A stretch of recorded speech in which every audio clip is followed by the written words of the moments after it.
کے حساب سے تھوڑی کچھ دینا ہے، یا کوئی کسی کی تھوڑی کوئی یعنی اگر کسی کے ساتھ آپ رہ رہے ہیں یا کسی کا آپ نے ان کو ہٹانا نہیں ہے تو نہ ہی ان کے حساب میں سے آپ کے اوپر کوئی ہے کہ یہ بھائی انہوں نے کیا کیا، یا آپ کے پاس سے کچھ لے تو نہیں سکتے، نہ آپ کی نیکیاں لے سکتے ہیں، نہ آپ ان کی نیکیاں لے سکتے ہیں، اور نہ ہی یعنی یہ کہ آپ کے اوپر کوئی ان کا عذاب یا گناہ پہنچنے والے، سب اپنا عمل کر کے اپنا ہی فائدہ ہے، اپنا ہی نقصان کر رہے، تو ان کے حساب سے آپ پر کچھ بار نہیں ہے، اور نہ آپ کے حساب میں سے وہ کوئی چیز ان پر ہے، کوئی کسی کی ذمہ داری نہیں ہے، ذمہ داری بس اتنی ہے کہ ایسے لوگوں کو اپنے پاس سے مت ہٹائیں، اور یہ کہ بھائی ظاہر ہے ان کے ساتھ مل جل کر رہیں، اور یہ کہ اس سے اسٹرینتھ ہوتی ہے، مسلم اچھے جو لوگ ہیں ان کی تقویت حاصل ہوگی، اور پھر کیا ہوگا، ظاہر ہے مسلمان جو ہے نا وہ اس طرح سے مضبوط ہوں گے۔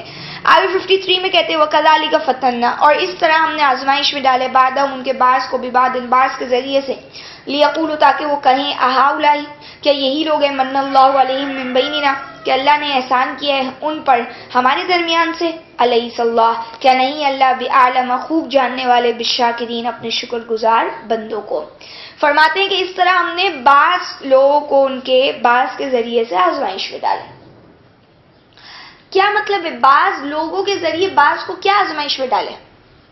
اوپر جو بات بولی جا رہی تھی نا ان کو مت دور کیجیے گا، اس کا ایک کانٹیکسٹ تھا، اس کا ایک سینیریو تھا اس دور کے حساب سے بھی اگر آپ لیں کہ وہ جو بیٹھنے والے لوگ ہیں ان کے پاس آپ صلی اللہ علیہ وسلم کے، اور جو صبح شام اللہ کی چاہت چاہتے ہیں، وہ لوگ ہیں جو معاشرے میں کوئی اتنی زیادہ ویل نون نہیں ہے، کوئی اتنے اسٹیبلشڈ نہیں ہے، بہت پیسے والے نہیں ہیں، ان کا کوئی اثر و رسوخ اتنا نہیں ہے، تو جو دوسرے لوگ ہیں ان کے لیے یہ آزمائش بن گئی جو آنے والے ہیں اسلام میں، یا جو دور دور سے اسلام کو دیکھ رہے ہیں اس وقت، ان کے لیے آزمائش بن گئی کہ یہ لوگ ہیں، ان کو اللہ نے چنا ہدایت کے لیے، اچھا یہ وہ فلاں شخص ان کے پاس ہے کیا، ان کے پاس کوئی دنیاوی کوئی معلومات ہے، ان کا کوئی سٹیٹس ہے، ان کو اللہ تعالیٰ نے چن لیا، یہ نبی اس کو اللہ نے نبی بنا دیا، ان کے پاس کیا ہے، ان کے پاس کیا باغات ہے، کیا اس کے پاس چشمے، یا اس کی باڈی گارڈ کے لیے کوئی فرشتہ ہے، اس کے پاس تو کچھ بھی نہیں ہے، یہ کیا کن کا مجمع ہے، کن کا ٹولہ ہے جن کو لے کے بیٹھے ہوئے، تو بھائی یہ لوگ ہیں جن پر اللہ نے احسان کیا ہمارے درمیان، مطلب احسان اگر کرنا تھا تو ہم پہ ہونا چاہیے تھا، ان پہ کیوں ہو گیا، یعنی وہی رنگ نسل حسب، یہ جو ایک ڈسکریمنیشن ہوتی ہے نا پیسے والوں کی، اور نہیں جو پیسہ نہیں ہے جن کے پاس، جو بڑے حسب والے ہیں نسب والے ہیں، تو وہ اللہ کہتے ہیں اس طرح سے ہم ان کو آزمائش میں ڈال دیتے ہیں۔ آج بھی جب دیکھو اگر کوئی بڑا بندہ ہے، کوئی سیلیبریٹی اسلام کی طرف آئے گی تو لوگ پھر بھی زیادہ اٹریکٹ ہو جاتے، لیکن اگر کوئی عام سا بندہ آئے گا تو اس سے کیا تعلق ہے، کیوں کیا آیا گیا، ہمیں اس سے کیا تعلق، اور پھر وہ اپنے آپ کو اس پلیس پہ رکھنا کہ ہم کیا ان لوگوں میں اب جا کے بیٹھ جائیں، یہ بیکورڈ لوگ، ان کو کیا آتا جاتا ہے، ان کو دنیا میں جانتا کون ہے، ہماری تو اتنی عزت ہے وہ تو ساری خاک میں مل جائے گی، آج میں پردہ کر کے بیٹھ جاؤں، لو اپنا حلیہ ایسا بگاڑ لوں، آج میں جو ہے وہ اللہ رسول کی باتیں کروں، کہاں تو میرے منہ سے جو ہے وہ انگریزی گالیاں نہیں چھوٹتی تھی، تو اب میں یہ کرنا شروع کر دوں، اب میں لوگوں کو تلقین کرنا شروع کر دوں، کہاں تو میری باتیں جو ہے وہ فیشن کی اور اس کی نہیں ختم ہوتی تھی، اور آج میں تقوی اور ایمانیات اور اسراف نہیں کرو اور یہ ساری باتیں کرنا شروع کر دوں، یہ میں اپنے آپ کو امیجن نہیں کر سکتی اس چیز کے اندر، تو یہ کیا ہے، یہ آزمائش ہے۔ اللہ کہہ رہے ہیں اس طرح سے تو ہم نے فتنے میں ڈالا ہے، آج ہم بھی دیکھ لیں ہمیں کہاں کس چیز کے کن لوگوں کو چوز کرنا ہے، یہ ہمارے اوپر بھی آزمائش ہے، ہم کن کو سلیکٹ کرتے ہیں، اور پھر کیا کہا کہ اللہ کو تو معلوم ہے نا شاکر، اللہ کو پتا ہے نا، اللہ تو قدر کرنے والے نا، تو اللہ بھی ان کو ہی دیکھیں گے جو اللہ کی اس قرآن کی، اللہ کی نعمتوں کی قدر کرتے ہیں، جن کو اللہ کی ذات کا ہوش ہے، اللہ ان کو نہیں دیکھیں گے جن کی شکلیں اچھی ہیں یا جن کے پاس پیسہ بہت ہے یا جو بڑے حسب نسب والے ہیں، اللہ بھی انہی کو دیکھیں گے جو اللہ کی اس کتاب کی قدر کر رہے ہیں، جو اللہ کی ذات کو سمجھ چکے ہیں۔ تو پھر مطلب یہ کیا ہوا جو قرآن کہتا ہے، کیا ان اکرمکم عند اللہ اتقاکم، بے شک تم میں سے معزز ترین بندہ اللہ کے نزدیک وہ ہے جو تم میں سے متقی ہے۔ تو آج میں اور آپ تھوڑی متقی کو عزت دیتے ہیں، اللہ کے آگے عزت کس کو ملتی ہے؟ صرف متقی بنے، جو سب سے زیادہ اللہ سے ڈرتا ہے، چاہے اس کے پاس صرف دنیا میں زندگی گزارنے کے لیے 4 کپڑے ہوں، وہ 4 جوڑے رکھنے والا بندہ اللہ کے آگے انتہائی معزز ہے۔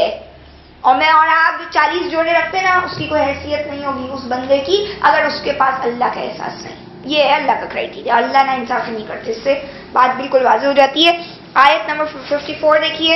وَإِذَا جَاءَكَ الَّذِينَ، اور جب آتے ہیں آپ کے پاس وہ لوگ یؤمنون بِآیاتِنَا، جو ایمان رکھتے ہیں ہماری آیتوں پر، فَقُلْ، تو کہیے سلام علیکم، تم پر سلام ہے.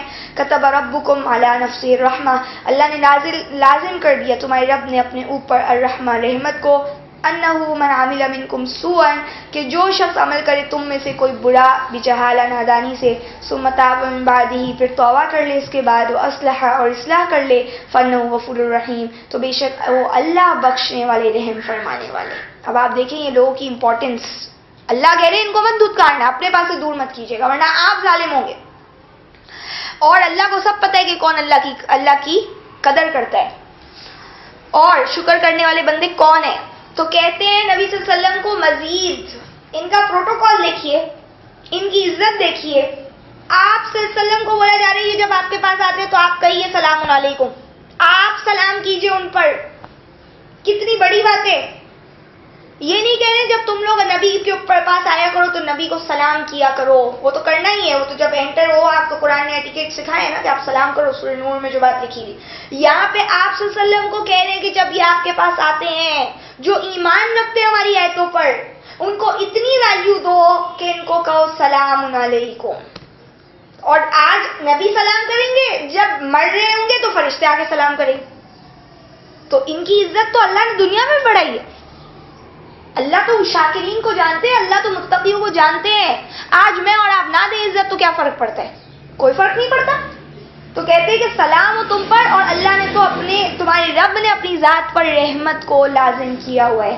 اللہ تو نا انصافی نہیں کریں گے، اللہ تو تم پر بڑی شفقت کریں گے کہ تم میں سے اب جو بھی برا کام کرے گا نادانی سے اور پھر بھی توبہ کر لے اس کے بعد، اگر پھر بھی غلطی ہو جائے گی تو کوئی بات نہیں، اللہ نے تو اپنی ذات پر رحمت کو لازم کیا ہوا ہے. جو برے کام کرے اس کے بعد توبہ کر لے، اصلاح کر لے تو اللہ بخشنے والے، رحم فرمانے والے. یعنی اگر کبھی کوئی غلطی بھی ہو جاتی ہے تو اللہ تعالیٰ کے پاس تو معافی ہے بندے کی. تو آج یہ کن کو بولا جا رہا ہے؟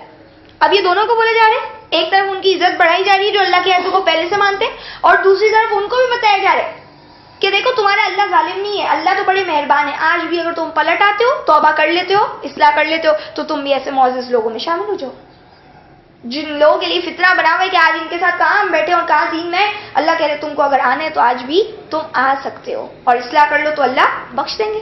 اور پیچھے آپ نے پڑھا تھا کہ اللہ نے اپنی ذات پر لازم کر دی ہے مہربانی کو، کیا کہ تم کو ضرور قیامت کے دن جمع کریں.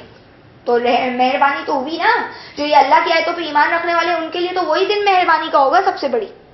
اور یہاں پہ ان کے لیے یہ دن دنیا میں اللہ کہہ رہے مہربانی تم پر بھی، تم اگر توبہ کر لو آج. تو ڈفرینسز ہے نا. آج ان پہ مہربانی ہے جو گناہ کر رہے ہیں کہ توبہ کر سکتے ہیں وہ. کل کن پہ صرف مہربانی ہوگی؟ جو عمل کر کے آئے ہوں گے. تو فرق ہے، یا ان کو مل رہا ہے وہاں ان کو ملے گا.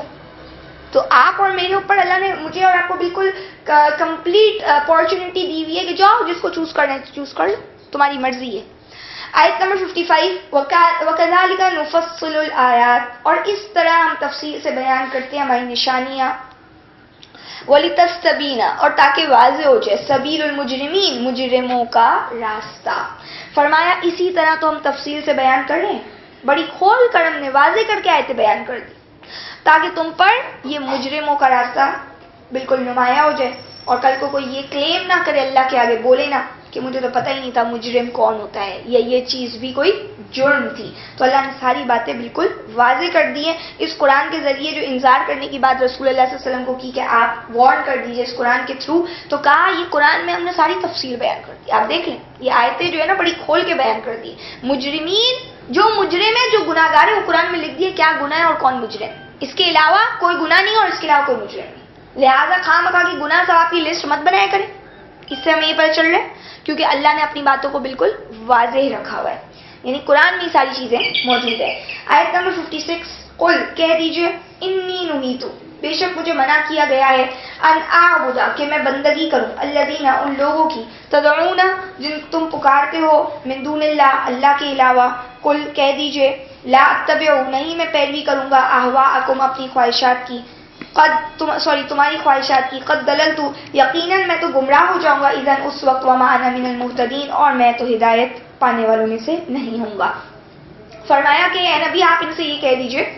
اچھا آپ دیکھ لیں اس صورت میں کل بہت زیادہ آپ کو ملے گا. کل بار بار آ رہے ہیں. تو یہ تمام نبی کی حدیثیں جو آپ دیکھ سکتے ہیں. کہتے ہیں کہ کہہ دیجئے کہ مجھے تو روکا گیا ہے کہ میں ان کی بندگی کروں جن کو تم اللہ کو چھوڑ کر اور بلا رہے ہو, جن کو بھی تم نے بڑا بنایا. آپ کہہ دیجئے میں تو تمہاری خواہش کے پیچھے نہیں چل سکتا. اگر میں نے تمہاری باتیں ماننی شروع کر دی یقیناً اس وقت میں بھٹکا ہوا ہو جاؤں گا اور میں ہدایت والا نہیں ہوں گا. جیسے کہ نبی کو بولا کہ اگر یہ گواہی دیتے تو کہہ دو کہ میں تو گواہی نہیں دیتا تمہارے ساتھ. سب سے بڑی شہادت کس کی ہے؟ میرے آگے تو سب سے بڑی چیز اللہ کی ہے شہادت. اللہ جو بولتے وہ جو ہے حرف آخر ہوتا ہے, وہ ہے ورڈ آف گاڈ جو قرآن میں لکھا ہوا ہے, وہی شہادت ہے میری اور آپ کے لیے. تو اگر تم دوسری جگہوں سے گواہیاں دے رہے ہو اور تم بولتے ہو کہ یہ کر لو اور اس میں کچھ گناہ نہیں ہے اور فلاں نہیں ہے, تو بھائی مجھے اس طرف مت لاؤ.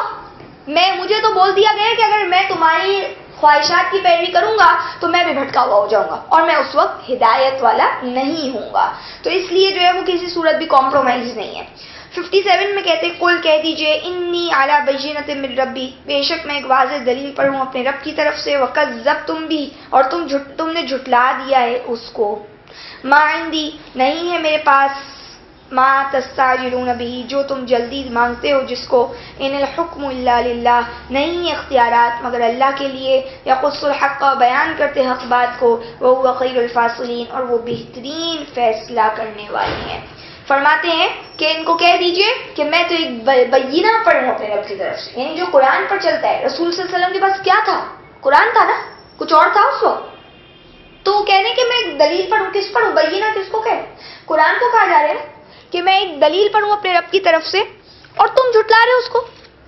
تو آج بھی جو قرآن کے اوپر چلتا ہے وہ یہ کہے, وہ اسٹیٹمنٹ دے جو نبی صلی اللہ علیہ وسلم نے دی ہے, میں ایک دلیل پر ہوں, تمہارے پاس ہے کوئی ثبوت, تم جھٹلا رہے ہو اس دلیل کو اور میرے اختیار میں نہیں. پھر رسول کہہ رہے ہیں کہ میں تو بس صرف اس کو فالو کرتا ہوں, میرے اختیار میں نہیں جو تم جلدی مانگ رہے ہو کہ عذاب آ جائے, اگر ہم جھوٹے ہیں تو یہ ہو جائے وہ ہو جائے, تو میرے اختیار میں نہیں ہے ساری چیزیں.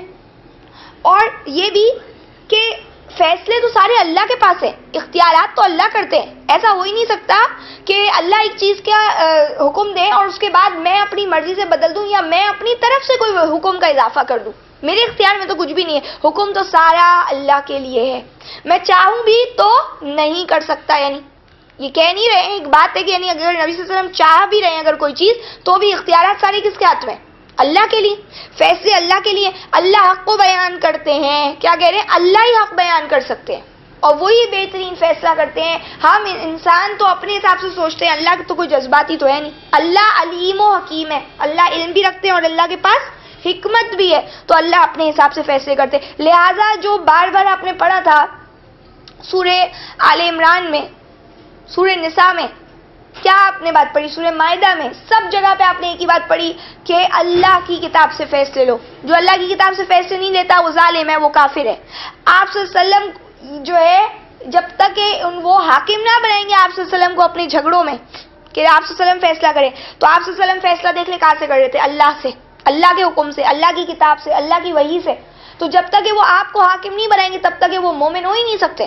تو آج جب میرے اور آپ کے فیصلے قرآن سے نہیں ہوتے تو میں اور آپ مومن بھی نہیں ہو سکتے, ہم جو ہے وہ مسلمان بھی نہیں ہو سکتے, ہم کچھ بھی نہیں ہو سکتے اگر ہمارے فیصلے جو ہے وہ اللہ کی کتاب سے نہیں ہے. اور یہ بھی کہہ دیا کہ اللہ کیونکہ بہترین فیصلہ کرتے ہیں, لہٰذا اگر ہمیں یقین ہوگا نا اللہ پہ تو ہم ضرور کتاب سے فیصلہ لیں گے, کیونکہ ہم بولیں گے اللہ بہترین فیصلہ کرتے ہیں. ہم لوگ تو غلط فیصلے کرتے ہیں, یہ یقین ہوتا ہے ہمیں جب ہم غلط فیصلہ کرتے ہیں کہ ہمارے فیصلے میں نقصان آئے گا, ہمیں پرابلمز آئیں گی, لیکن اللہ کا فیصلہ بالکل صحیح ہے. وقتی طور پر ہمیں ایسے ہی لگتا ہے کہ اس میں نقصان ہے, حالانکہ وہ بہترین ہوتا ہے.